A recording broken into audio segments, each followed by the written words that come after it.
Hello friends, అందరూ ఎలా ఉన్నారండి? వెల్కమ్ టు చాణక్య స్నేతి. జీవితంలో ఈ విషయాలను బాగా గుర్తుపెట్టుకోండి. నిరూపించే సాక్ష్యం లేనంత మాత్రాన నిజం అబద్ధం కాదు. అరిచి చెప్పే ఓపిక ఉన్నంత మాత్రాన అబద్ధం నిజమూ కాదు. ఇక ఏదో ఒకరోజు కాలమే అన్నింటికీ లెక్కలు తేల్చేస్తుంది. విలువైనది ఎప్పుడు ఆ విలువ తెలియని వారికే దొరుకుతుంది. అది వస్తువైనా, బంధమైనా, ఇంకేదైనా సరే. అలాగే ఈ ప్రపంచంలో కల్మషం లేని ప్రేమ, మోసం చెయ్యని ప్రేమ, అమ్మా నాన్నలు ప్రేమించే ప్రేమ మాత్రమే. నిజమే కదండి. వాళ్ళకి తిరిగి నువ్వు ప్రేమించలేదు సరికదా, ఇక వాళ్ళకి పట్టడన్నం పెట్టడం కూడా బరువై, బాధ్యత మరిచి, వారికి కరువు మిగిల్చి అనాథలుగా రోడ్ల మీద వదిలేస్తున్నావు. నువ్వు ఒక కూతురివేనా? నువ్వు ఒక కొడుకువేనా? ఒక్కటి గుర్తుపెట్టుకోండి. తాళి కట్టినవాడు ప్రేమించాలని లేదు, ప్రేమించినవాడు తాళి కట్టాలని లేదు. తాళి కట్టినవాడు ప్రేమించకపోయినా తాళికి గౌరవమిచ్చి జీవనం సాగిస్తుంది ఆడది. ఎంత సర్దుకుపోయినా ఆ భర్తకు మాత్రం అర్థం కాదు. ఇక ఆ దేవుడికి ఇదేం సరదానో, ఒకరిని అర్థం చేసుకోలేని ఇద్దరినీ కలిపి వేడుకగా చూస్తుంటాడు. చాలామంది జీవితాల్లో ఇదే జరుగుతూ ఉంటుంది. నిజమే కదండి. అలాగే ఆడవాళ్ళు నిజ జీవితంలో ఎలా బ్రతుకుతున్నారంటే, 60% మంది ఆడవాళ్ళు చావలేక, బ్రతకలేక, ఏదో తన పిల్లల్ని పెంచుకోవడం కోసం మాత్రమే బ్రతుకుతూ జీవిస్తున్నారు. ఇంకా ఉన్న 20% ఆడవాళ్ళు కొన్ని విషయాలు బయటకు చెప్పుకోలేక శారీరకంగా, మానసికంగా బాధపడుతూ జీవిస్తున్నారు. గుర్తుంచుకోండి, నవ్వుతూ ఉన్నవాడు 4 రకాలుగా మాట్లాడినా, బాధతో ఉన్నవాడు భావంతో మాట్లాడతాడు, ప్రేమతో ఉన్నవాడు చనువుతో మాట్లాడతాడు, కోపంతో ఉన్నవాడు కేకలు వేసి మరీ మాట్లాడతాడు. ఇక అలాగే మంచివాడు మార్పు కోసం మాట్లాడతాడు, అసూయతో ఉన్నవాడు చులకనగా మాట్లాడతాడు. కానీ జ్ఞానం ఉన్నవాడు మౌనంగా ఆలోచించి మాట్లాడతాడు. నిజానికి ఇక మాట మనిషిగా మారుస్తుంది, మౌనం మన మనసును మారుస్తుంది. ఒక్కటి గుర్తుపెట్టుకోండి, ఎవరికి చెప్పుకున్నా తీరని దుఃఖం నీ భార్యకు చెప్పుకుంటే తీరుతుంది. ఎందుకు అంటే, ప్రతి మగాడికి భార్య ఒక శక్తి. ఆ శక్తిని అర్థం చేసుకుని ఎలాంటి సమయంలో ఆ శక్తిని గ్రహించాలో, ఎలా శక్తిని ఇంకా శక్తివంతంగా మార్చుకోవాలో తెలుసుకోగలిగే ప్రతి మగవాడి జీవితం కూడా అద్భుతంగా మారిపోతుంది. నిజమే కదండి. అలాగే ఒక్క విషయం, శ్రీరామచంద్రుడికి కూడా చివరి రోజుల్లో యుద్ధం ఎంతో కష్టమైపోయింది. నిరాశ చెంది ఇలా అనుకున్నాడు, సీతాదేవి వచ్చి నన్ను కౌగిలించుకుంటే బాగుండేది, నాకు శక్తి వచ్చేది అని. నేను శక్తిహీనుణ్ణి అయిపోయాను అని.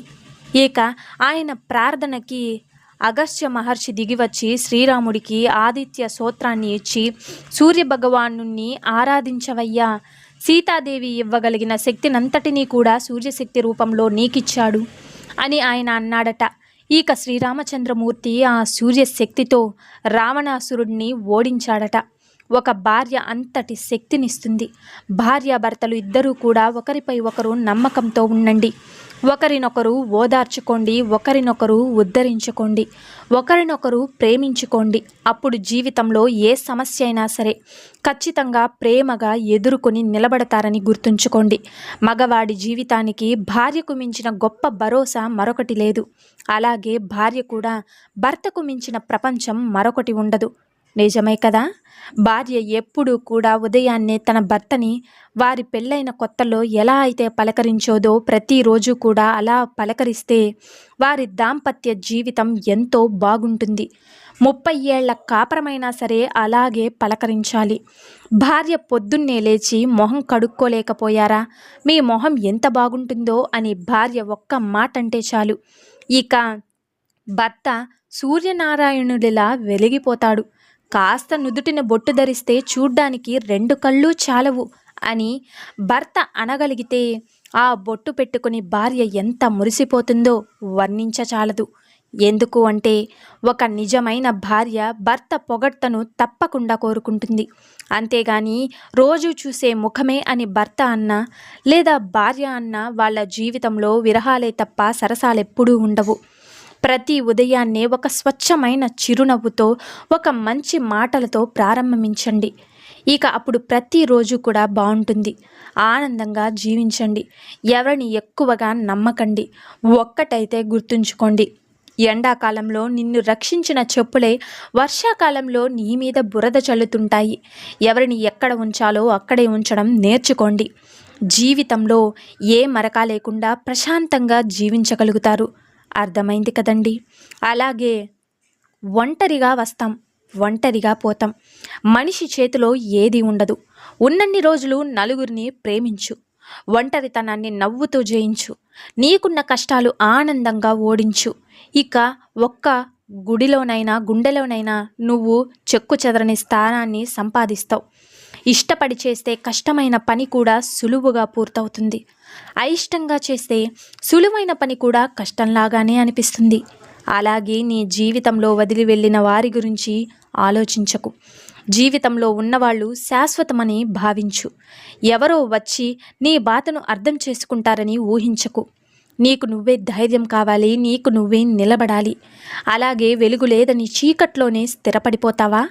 చిరునవ్వు ఇక రాదని వేదనతోనే సర్దుకుపోతావా? ప్రతి పనిలో కష్టం ఎదురవుతుందని వెనకడుగు వేస్తావా? నీ ధైర్యం తోటి భయాన్ని దాటి ముందుకు పోలేవా? చాలామంది జీవితంలో ఓడిపోతున్నారంటే కారణం బలం లేక కాదు, తెలివి లేక కాదు, అబద్ధం ఆడలేక కాదు, మోసం చెయ్యలేక అని గుర్తుపెట్టుకోండి. మనసులో కల్మషం లేనివారు మన ముందైనా వెనకైనా ఒకేలా మాట్లాడతారు. ఒంటి నిండా విషం నింపుకుని ఉన్నవారు మన ముందు తీయగా, మన వెనకాల చేదుగా మాట్లాడతారు. కానీ ఒక్కటి మాత్రం నిజం, సింహంతో స్నేహం చేసుకోవచ్చు, కానీ గుంట నక్కలతో దోస్తీ అత్యంత ప్రమాదకరమని తెలుసుకోండి. నిజమే కదండి? అలాగే ఆత్మవిశ్వాసంతో ఉండండి. ధైర్యంగా ముందడుగు వెయ్యండి. మీకు ఎలా జీవించాలో మీకే అర్థమవుతుంది.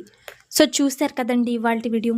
ఈ వీడియో మీకు నచ్చిందని అనుకుంటున్నాను. నచ్చితే చిన్న లైక్ చేయండి. అలాగే మన ఛానల్ ఎవరైనా స్టార్టింగ్ చూస్తుంటే సబ్స్క్రైబ్ చేసుకోవడం మర్చిపోద్దండి. ఇలాంటి చాణక్య నీతి మరిన్ని మోటివేషనల్ వీడియోస్ కోసం మన ఛానల్ని సబ్స్క్రైబ్ చేసి పక్కనున్న బెల్ సింబల్ని క్లిక్ చేశారంటే మీకు నోటిఫికేషన్ రూపంలో అయితే వచ్చేస్తాయి. So thank you for watching friends.